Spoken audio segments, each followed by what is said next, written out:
বঞ্চিত উত্তরবঙ্গ, অবহেলিত উত্তরবঙ্গ, বঞ্চিত কুচবিহার। কার্যত এই স্লোগান নিয়ে 2011-র আগে কুচবিহারে পদার্পণ করেছিলেন আজকের যিনি মুখ্যমন্ত্রী মমতা বন্দ্যোপাধ্যায়, তখন বিরোধী অবস্থান থেকে। তৃতীয়বারের জন্য মানুষ তাকে মুখ্যমন্ত্রী হিসেবে নির্বাচিত করেছে। এই প্রাচীন ঐতিহ্যশালী শহর, যা হেরিটেজ সিটির মর্যাদা পেয়েছে, আজকে তার গণতান্ত্রিক ব্যবস্থার সবচেয়ে বড় নিদর্শন হলো এই শহরের আমাদের যিনি বিধায়ক, আজকে তাকে সেই কমিটিতে রাখা হয়। জেলা শাসকের মধ্যে দিয়ে এবং যারা কমিটির অন্যান্য সদস্য আছেন, তারা কেন্দ্রীয় সরকারের বিপুল অর্থ কিভাবে খরচা করছেন তার শ্বেতপত্র কিন্তু মানুষের সামনে নেই। কুচবিহারের মানুষ কি পেয়েছেন কি পাননি সে হিসাব নিকাশ তো হবে, কিন্তু মনে রাখতে হবে এই নির্বাচনটা কার্যত মুখ্যমন্ত্রী পশ্চিমবঙ্গ কেন্দ্রিক নির্বাচন বানিয়ে ফেলেছেন। আজকেও ফুলবাড়িতে তার যে সভা, এবং গত 1 মাস যাবৎ রাজ্যের মুখ্যমন্ত্রী অসুস্থতা কাটিয়ে যখন আবার আমাদের সামনে এসেছেন, তখন মুখ্যমন্ত্রী এবং তার নির্দেশে তার সমস্ত রাজনৈতিক সহকর্মী, তার ক্যাবিনেট মন্ত্রী, তার দলের উত্তরাধিকারী প্রত্যেকের বক্তব্যের মধ্যে একটা জিনিস পরিষ্কার, যেন আমরা একটা বিধানসভা কিংবা জেলা পরিষদের নির্বাচন লড়ছি, ভারতের সরকার গঠনের নির্বাচন নয়। তৃণমূল কংগ্রেস কার্যত কুচবিহার জেলার মাটিতে দাঁড়িয়ে বারবার বলেছে যে নরেন্দ্র মোদীর বিরুদ্ধে একমাত্র অ্যাকসেপ্টেড ফেস এবং এস্টাবলিশড ফেস হচ্ছে মমতা বন্দ্যোপাধ্যায়। তিনি চ্যালেঞ্জ গ্রহণ করেছিলেন 2021 সালে, সেই চ্যালেঞ্জে তিনি জয়ী হয়েছেন এবং সারা ভারতবর্ষে কংগ্রেস নয়, মমতা বন্দ্যোপাধ্যায় হবে পরবর্তী প্রধানমন্ত্রী। গত 1.5 বছর যাবৎ এই প্রচারের পর আজ যখন কুচবিহারের মানুষ আর মাত্র কয়েকদিনের মধ্যেই নির্বাচনে নিজের ভোটাধিকার প্রয়োগ করবেন, তখন তারা দেখতে পাচ্ছেন যে সর্বভারতীয় তৃণমূল কংগ্রেস এখন কার্যত হতাশা এবং আতঙ্ক থেকে তারা দেশ ছেড়ে একদম সম্পূর্ণ রাজ্যের গলির মধ্যে ঢুকে পড়েছে। কি পেয়েছেন কি পাননি এই হিসাব নিকাশ তো চলবে, কিন্তু কার্যত যে বিভাজনের রাজনীতি তিনি শুরু করেছেন, কোথাও হিন্দু মুসলমানের নামে, কোথাও রাজবংশী কামতাপুরীর নামে, আবার পাহাড়ে গিয়ে সেখানে লেপচা ভুটিয়া গোর্খাদের মধ্যে আলাদা আলাদা জনগোষ্ঠীর বিন্যাস তৈরি করে দেওয়া, কমিটি তৈরি করে দেওয়া, কামতাপুরী এবং রাজবংশী দুটো ভাষা পরিষদ তৈরি করে দুজনকে বসিয়ে দেওয়া, কার্যত রাজবংশী অবিভক্ত সমাজকে, তাদের সত্তাকে, তাদের সংস্কৃতিকে আজকে ভেঙে টুকরো করে দিয়ে তারপরে সেখান থেকে নিজেদের বাক্সে কিছু ব্লক ভোট সুরক্ষিত করার যে রাজনীতি চলেছে, আমার মনে হয় কুচবিহার জেলার মতো একজন রাজনীতি সচেতন জেলা, যারা বহু রাজনৈতিক উত্থান পতনকে, বহু স্বাধীনতা সংগ্রামের ইতিহাসকে যারা স্পর্শ করেছেন, তারা এর উত্তর দিতে পারবেন। উত্তরবঙ্গ উন্নয়ন পরিষদ বাজেটারি অ্যালোকেশন কত? মুখ্যমন্ত্রী বলেছিলেন আর উত্তরবঙ্গের কোনো মানুষকে কোনো কাজের জন্য বারবার কলকাতায় যেতে হবে না, উত্তরকন্যায় তারা আসবেন।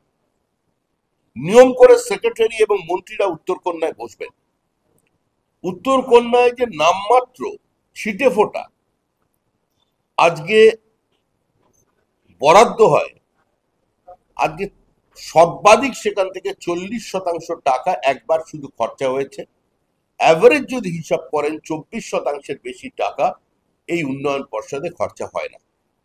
কারণ এদের ইকোনমিক ডিসিপ্লিনটাই এমন যে এক ফান্ডের টাকা অন্য জায়গায় যেরকম সাইফন অফ করে নিয়ে যাওয়া হয়, ঠিক যেভাবে মিড ডে মিলের টাকা বকটুইয়ের ক্ষতিগ্রস্ত মানুষদের দেয়া হয়, যাদের জীবন্ত সংখ্যালঘুদের পুড়িয়ে মেরে দিয়েছেন তাদের জন্য, এবং সেটা মুখ্যমন্ত্রী দাবি করেন তিনি পারেন, একইভাবে উত্তরবঙ্গ উন্নয়নের পরিষদের যে টাকা, যেটা দিয়ে উত্তরবঙ্গের কাজ করা যেত, কুচবিহারের কাজ করা যেত, সেটার সম্পর্কে মুখ্যমন্ত্রী কিন্তু কোনো স্পষ্ট ধারণা নেই, মানুষকে বলবার সম্ভাবনা নেই। দুর্ভাগ্যবশত 2011 সালে পশ্চিমবঙ্গের মানুষ জানতেন যে রাতারাতি পশ্চিমবঙ্গের আর্থসামাজিক অবস্থার পরিবর্তন করে দেওয়া যাবে না, আপনার দার্জিলিংকে সুইজারল্যান্ড বানিয়ে দেওয়া যাবে না, বঞ্চিত অবহেলিত উত্তরবঙ্গের রাস্তা সোনা দিয়ে বাঁধিয়ে দেওয়া যাবে না। অন্যান্য ব্যবস্থা ধ্বংস করবার সঙ্গে সঙ্গে একটা জিনিস মনে রাখতে হবে, এটা বহুত্ববাদী সমাজ এবং বহুদলীয় ব্যবস্থাকে আমরা গ্রহণ করেছি, আমরা সংসদীয় গণতন্ত্রে অংশগ্রহণ করেছি। আমাদের মধ্যে মতপার্থক্য থাকতে পারে, আমাদের মধ্যে মতপার্থক্য কোনো জায়গায় গিয়ে মনোপার্থক্যে পৌঁছতে পারে, কিন্তু একটা রাজনৈতিক দলের অফিস যেভাবে দখল করে রাখা হয়েছে, আমাদের সঙ্গে তাদের বিরোধ আছে। সর্বভারতীয় ক্ষেত্রে কংগ্রেসের সঙ্গে আমাদের লড়াই। আজকে কংগ্রেসের অফিস দখল, সিপিআইএম এর অফিস দখল, আজকে ফরওয়ার্ড ব্লকের অফিস পর্যন্ত দখল হয়ে গেছে। আজকে অতীতের যারা ফরওয়ার্ড ব্লক করেছিলেন, যারা বিভিন্ন সময় নিজেদের ওই 5 শহীদের গল্প বলে এখানকার মানুষের একটু অন্তরের অন্তঃস্থলে নিজেদের প্রতিষ্ঠা বাড়াতে চাইতেন, আজকে সেই হিল কমিটির রিপোর্টকেও কিন্তু বাস্তবায়িত করা হয়নি।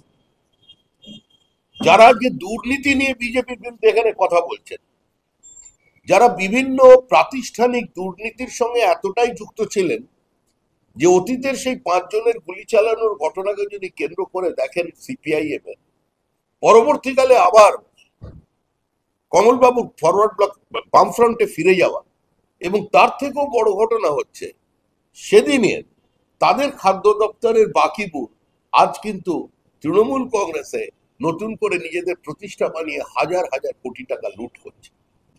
অর্থাৎ যে বিষ বৃক্ষ ফরওয়ার্ড ব্লক তাদের খাদ্য দপ্তরের মধ্যে দিয়ে এবং ফরওয়ার্ড ব্লকের নেতারা আজকে একটা মানুষের মুখের গ্রাসকে কেড়ে নিয়ে আবার কখনো সিপিআইএম এর উপর দোষ চাপিয়ে সিপিএম এর সঙ্গে তাদের গন্ডগোলে বিভিন্ন যে পশ্চিমবঙ্গের বিভিন্ন প্রান্তে গুলি চালিয়েছিলেন, তারাই কিন্তু নতুন জামা আবার গায়ে দিয়ে এসে আপনাদের সামনে নাটক তৈরি করছে।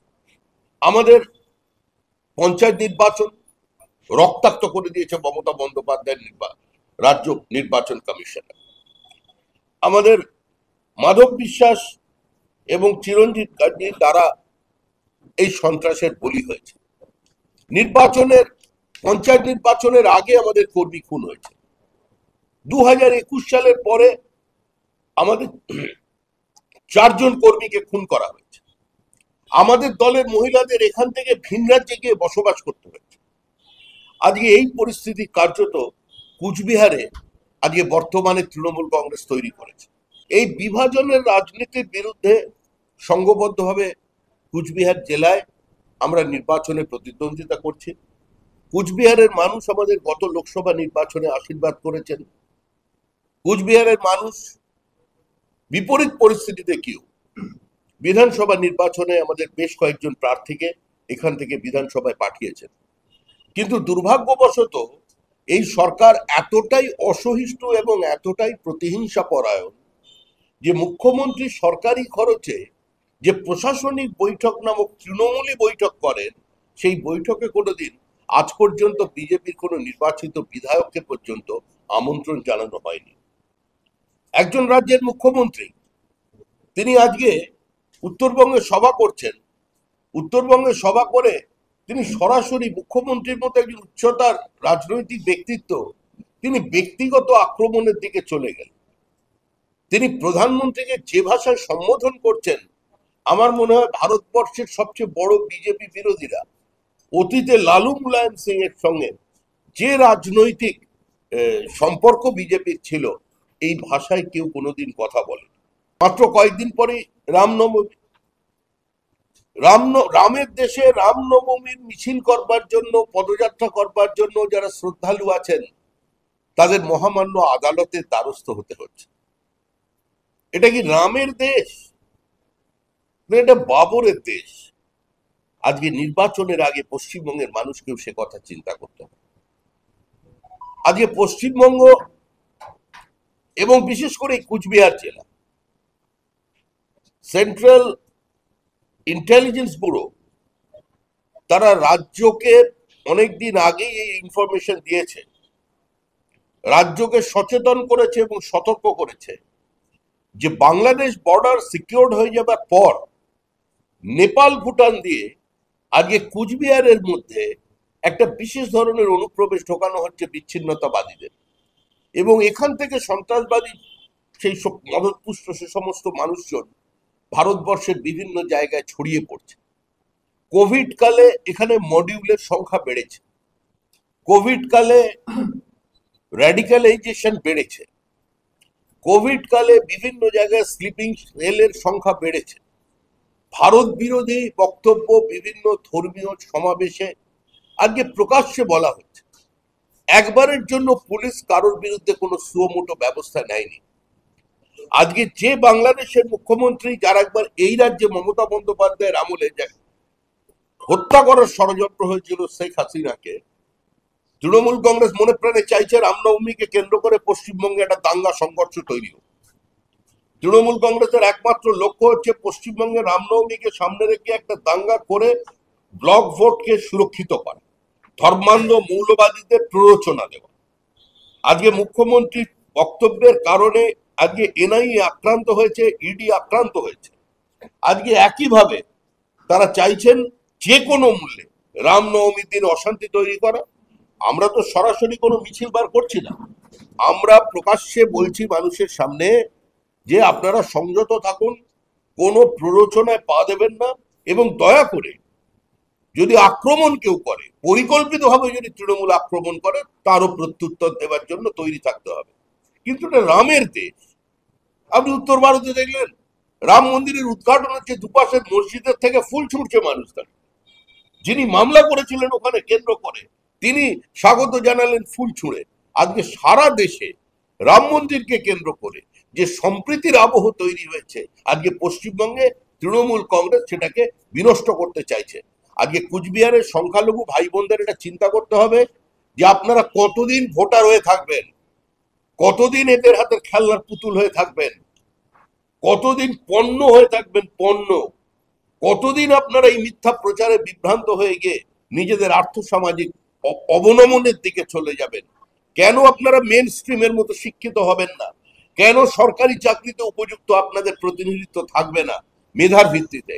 কেন আপনারা ব্যাংক ঋণের ক্ষেত্রে, স্টার্টআপের ক্ষেত্রে এগিয়ে আসতে পারবেন না? কেন গুজরাটের মুসলমানদের মতো অর্থনৈতিক অবস্থা আপনাদের সুদৃঢ় হবে না? আজকে এই নির্বাচনে সংখ্যালঘুদের এই কথাও চিন্তা করতে হবে।